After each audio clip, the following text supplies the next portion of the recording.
साथ में वीडियो भी आया कि अल्लाह के शान में गुस्ताखी, उसमें साफ दिख रहा है कि उसने अल्लाह के शान में गुस्ताखी की। जो बंदे आपस का लफड़ा था वो तो उसमें लेकर अल्लाह को गाली दिया उसने। तो जितने भी मतलब मैसेज आया तो हम लोग प्रोटेस्ट करने के लिए यहाँ पर आ गए।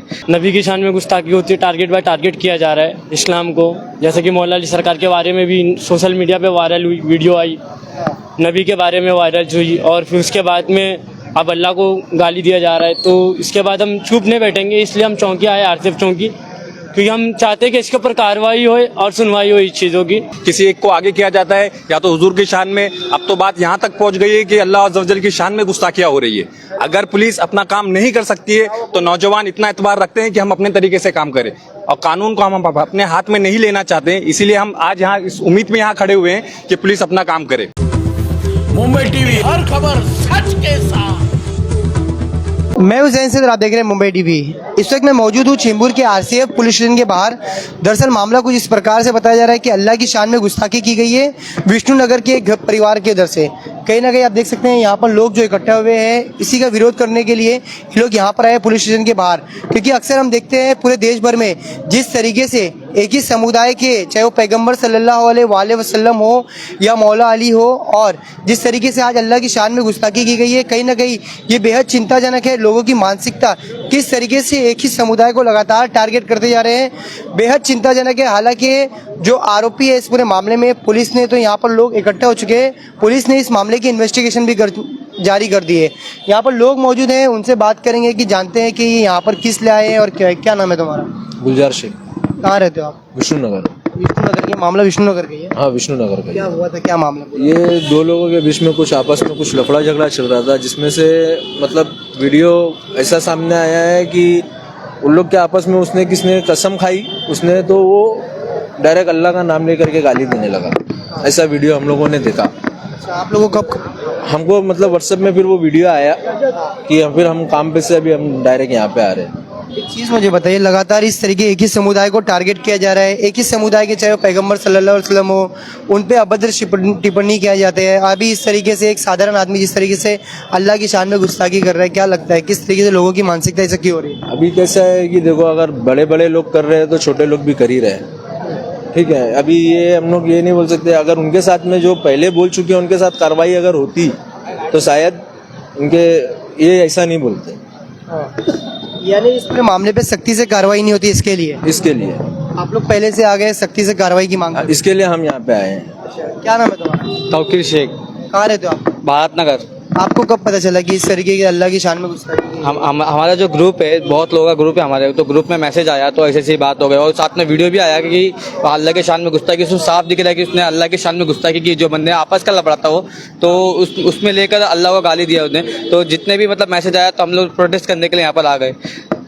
अच्छा, पुलिस ने क्या कुछ मामला कुछ दर्ज किया है कि आप लोगों को कुछ पता चला है क्या? अभी तक इसकी इन्फॉर्मेशन हम लोग को मिली नहीं है, इसलिए हम इसीलिए अब करे कि कुछ पता चले हमको यहाँ पर। आरोपी किधर है, कुछ पता है? उसका भी पता नहीं है अभी। बोल तो रहे फरार है बोलकर। तो आप भी इधर ही रहते हो? मैं भी दे देता हूँ चेंबूर में। क्या नाम है? अब्दुल रहीम नाम है। अब्दुल रहीम भाई, कहाँ रहते हो आप? विष्णुनगर। आप सब विष्णुनगर के रहते हैं? जी। तो आप लोगों को कब पता चला कि इस तरीके से अल्लाह की शान में गुस्ताखी? ये हम लोग को आज दोपहर में मालूम पड़ा, हमारे ग्रुप में वीडियो आया था कि अल्लाह के शान में ऐसे गुस्ताखी की गई है कि गाली दी गई है। जैसे कि सुनने के बाद इंसान अपने होश में ना रहे, अपने आप को खो देता है। नबी की शान में गुस्ताखी होती है, टारगेट बाय टारगेट किया जा रहा है इस्लाम को। जैसे कि मौला अली सरकार के बारे में भी सोशल मीडिया पे वायरल हुई वीडियो आई, नबी के बारे में वायरल हुई, और फिर उसके बाद में अब अल्लाह को गाली दिया जा रहा है। तो इसके बाद हम चुप नहीं बैठेंगे, इसलिए हम चौंकी आए, आरसीएफ चौंकी, क्योंकि हम चाहते हैं कि इसके ऊपर कार्रवाई होए और सुनवाई हो इस चीज़ों की। लेकिन कोई ये बोलता है कि अंदर हम लेके आए चौंकी में मुजरिम को, लेकिन मुजरिम अंदर है ही नहीं, लापता है। किस तरीके की कार्रवाई की मांग करते हैं आप लोग? हम मांग इस चीज़ की करते कि जिस शान में नबी की, अल्लाह की शान में जिस चीज़ की गुस्ताखी की गई है उस चीज़ की हम मांग करते हैं, तो उनको सजा दी जाए उस चीज़ की, या तो उसके ऊपर वो कार्रवाई हो जो आगे ये चीज़ ना हो, हमारे इस्लाम के खिलाफ ना हो, या हमारे इस्लाम को टारगेट ना किया जाए, क्योंकि हम किसी का कुछ बिगाड़े नहीं, या ना हम किसी का कुछ खाते हैं। तो इस्लाम को इस तरीके से टारगेट किया जा रहा है बहुत ही बस तलुके से। असल में ये ऐसा महसूस होती है ना कि किसी को, मेरा नाम मोहन सिद्दीकी है, वाशीनाका में रहता हूँ, और आए दिन ये घटना इस तरीके से होती है ना कि हमारे नौजवानों को जानबूझकर रोड पर लाया जाए, किसी एक को आगे किया जाता है या तो हुजूर की शान में। अब तो बात यहाँ तक पहुँच गई है कि अल्लाह अज़्ज़ व जल की शान में गुस्ताखियाँ हो रही है। अगर पुलिस अपना काम नहीं कर सकती है तो नौजवान इतना एतबार रखते हैं कि हम अपने तरीके से काम करें और कानून को हम अपने हाथ में नहीं लेना चाहते हैं। इसीलिए हम आज यहाँ इस उम्मीद में यहाँ खड़े हुए हैं कि पुलिस अपना काम करे। ये विष्णुनगर 2 नंबर की घटना है। 2 आपसी रंजिश में अगर कोई इस्लाम को टारगेट कर रहा है तो ये ताकत इन्हें कहाँ से मिल रही है, ये हौसला इन्हें कहाँ से मिल रहा है। और हमारे जो मुसलमानों के हमदर्द बनते हैं, आज जब ये वक्त आता है तो ऐसा क्यों महसूस होता है कि हम अकेले और तनहा खड़े हैं, हमारा कोई माँ बाप नहीं है और अल्हम्दुलिल्लाह हमें किसी की जरूरत भी नहीं है। अगर कानून अपनी तरीके से कार्रवाई नहीं करेगी तो हमें कानून अपने हाथ में मजबूरन लेना ही पड़ सकता है, जो हम नहीं चाहते कभी लेंगे। तो आपको ऐसा क्यों लगता है कि कानून इस पे कार्रवाई नहीं करेगा? देखिए कैसा होता है ना भाई कि अगर मुसलमानों में कोई गुस्ताखी करता है या कोई झगड़े की बात आती है तो पुलिस पूरी कार्रवाई के साथ में पूरी कार्रवाई के साथ में उसके घर पे पहुंच जाती है। अगर वो शख्स नहीं मिलता है तो उसके फैमिली को उठा लेती है या उसके दोस्तों को उठा लेती है। आज अगर वो शख्स नहीं मिल रहा है या फरार है तो उसके घर वाले, उसके दोस्त है, रिश्तेदार है, उसके ऊपर दबाव क्यों नहीं बनाया जा रहा है, या हमसे कोई आके बात क्यों नहीं कर रहा है कि उसके ऊपर किस तरीके से कार्रवाई हम करेंगे, या हमें कोई किस तरीके से मैसेज क्यों नहीं दे रहा है। तो क्यों नहीं, आपको क्या लगता है? मतलब जिस तरीके से हमने इसके पहले रामगिरी महाराज जिनके ऊपर 60 से अधिक FIR हुई, ठीक, और उसके बाद में जो यतीन नरसिंहानंद, उसके ऊपर मामला दर्ज हुआ, छोटा सा मामला दर्ज करके उन्हें इस तरीके से छोड़ दिया जाता है। मगर वही बात कर ले जाए मुफ्ती सलमान अजहरी, जिनका कल सुप्रीम कोर्ट ने उन्हें रिहा करने का आदेश दिया, तकरीबन 8-9 महीना वो अंदर रहे, जेल में बन रहे, पासे 10 महीना, मगर ऐसे लोगों पे कार्रवाई नहीं होती। क्या इसके लिए इनका मनोबल इतना बढ़ता है? जी बिल्कुल, मनोबल, इनको ये पता है कि हम हुजूर की शान में हो या अल्लाह की शान में हो, कोई भी गुस्ताखी कर सकते हैं। हमें ऊपर तक सपोर्ट है, ये हिम्मत उन्हें मिल रही है इसीलिए कि उनके नेता स्टेज पे आके खुल के हजारों लाखों की भीड़ में हमें गाली देके चले जाते हैं। तो नीचे जो सुनने वाले लोग हैं उन्हें ये पता है कि जब हमारा रहनुमा अगर इनको गाली दे सकता है तो हमें इन्हीं से हिम्मत मिल रही है। कोई मस्जिद के बाहर तलवार लेके, बंदूक और लाठी लेके चला जाता है, अगर भीड़ उसे मार देती है कि पूरा का पूरा गांव तबाह कर दिया जाता है। तो ये टारगेट इसीलिए किया जाता है ना कि आप एक को मारने दो, इन्हें खुला छोड़ दिया जाता है कि मुसलमानों एक को मारो, हम इंशाल्लाह आपके घर के 100 घर को तबाह करेंगे। आज हुजूर सलमान अजहरी आज 10 महीना जेल में रह के आए हैं सिर्फ 3 FIR पर, जिसपे एक ही दिन में तीनों पे बेल उनको मिल चुकी हुई है और फौरन उस पे पासा एक्ट लगा के उनको जेल में रखा जाता है और गुजरात कोर्ट उन्हें रिहाई नहीं देती है। ये हिस्ट्री में पहली बार ऐसा हुआ है कि किसी पासा एक्ट के मुजरिम को बेल नहीं मिली है और आज सुप्रीम कोर्ट के कहने पर 2 दिन के बाद उनको रिहाई मिलती हुई है। उसी तरीके से नरसिम्हा सिंह हो या फला कोई शख्स हो, उसके ऊपर 60 से 70 FIR होने के बाद भी उसे नहीं मिल, कहीं ना कहीं कानून कार्रवाई में भी ये भी नजर आता है कि उन्हें दबाव में रखा गया है और ये किस तरीके से काम किया जा रहा है ये हमें सबको समझ में आ रहा है। हाँ बिल्कुल, दबाव में रखा जा रहा है ना, वरना FIR 1 या 2 FIR होने पर उसे तो अब कहीं ना कहीं से तो उठा लेना चाहिए। 60 से 70 FIR होने पर भी उसे नहीं पकड़ा जा रहा है। इसका ये मतलब है कि उन्हें दबाव है, इन्हें ऑर्डर है कि फला शख्स को हमने माहौल में इसीलिए छोड़ रखा है कि वो माहौल को खराब करते रहे आने वाले वक्त में। और इलेक्शन नजदीक आते आते हमें इस बात का डर है कि पता नहीं मुसलमानों को दबाने के लिए फिर हुजूर की शान में कोई ना कोई गुस्ताखी करे। तो हम चाहते हैं कि हमारे तरफ से एक ऐसा बड़ा एग्जाम्पल सेट हो जिससे कोई भी किसी भी धर्म के बारे में कहने से पहले 100 बार सोचे। यानी अगर पुलिस इस मामले में अगर सख्ती से कार्रवाई करेगी तो आने वाले वक्त में इस तरीके से किसी भी धर्म के बारे में कोई अभद्र टिप्पणी नहीं करेगा। बिल्कुल, आप मुंबई में, हिंदुस्तान का छोड़िए, आप मुंबई में लास्ट 2 या 3 महीने में जैसे ही इलेक्शन का डंका बजा है, आप मुझे एक एक्शन पुलिस का ये बता दीजिए कि इस्लाम के अगेंस्ट किसी ने बोला और उसके ऊपर सख्त से सख्त कार्रवाई की गई और आज पुलिस चौकी में वो हो नहीं है। ऐसा एक एग्जाम्पल पुलिस भी सेट नहीं कर पा रही है और हमारी सरकार भी सेट नहीं कर पा रही है और हम उनसे भी उम्मीद नहीं रख पा रहे जिनको हम वोट देने की सोच रहे हैं कि वो भी इसलिए काम में कर पाए। माशाल्लाह से एक नौजवान है, आने वाले भविष्य है इस देश का, तो किस तरीके से मुस्लिम है एक समुदाय, उसे किस तरीके से ऐसा कुछ करना चाहिए कि जो मतलब इतनी उसके ताकत रहे, सहन शक्ति रहे कि कोई भी अगर उनके खिलाफ इस तरीके का अभद्र टिप्पणी करता है तो उस पर कठोर से कठोर कार्रवाई हो। तो ऐसे क्या करना चाहिए मुस्लिम समुदाय का, आपको क्या लगता है? तो पहले हमें ये चाहिए कि हमें सीनियर्स और चौकी से पहले तो डरना नहीं चाहिए।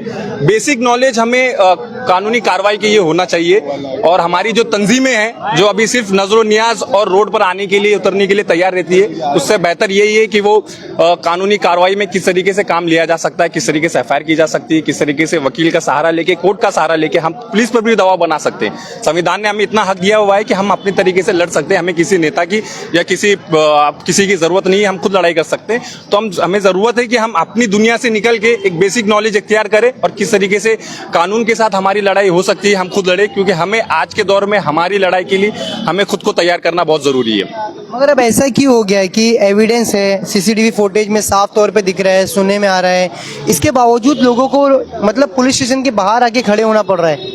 मैं आपको शुरू में यही बताया कि ढील इसीलिए दी जाती है कि हमारे नौजवान रोड पे उतरे और उतरने के बाद में वो ऐसा कुछ करे कि हम अगर एक के लिए एफआईआर करने आए तो हमारे लोगों की 10 के ऊपर एफआईआर की जाए।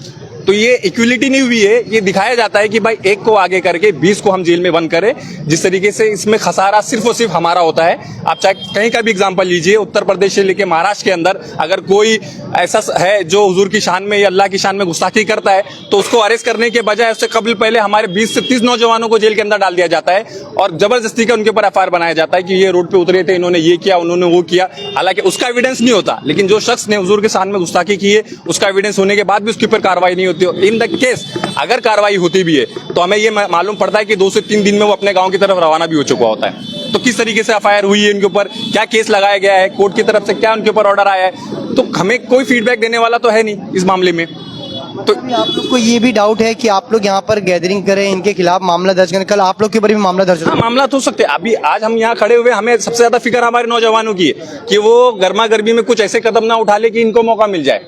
तो हम चाहते यही है कि आप अपना समझदारी से काम ले और कोशिश करें कि सीनियर से हमारी कोऑर्डिनेट हो, हमारी बात हो और उनसे हमारे कुछ राब्ता बने और वो हमसे समझौता करें इस बात का कि वो किस तरीके से उनके ऊपर एफआईआर करेंगे, किस तरीके से उनके ऊपर कानूनी कार्रवाई हो। जब तक वो पेपर, वो लीगलिटी हमको नजर नहीं आएगी तो इंशाल्लाह हम यहाँ से नहीं हलने वाले। शुक्रिया।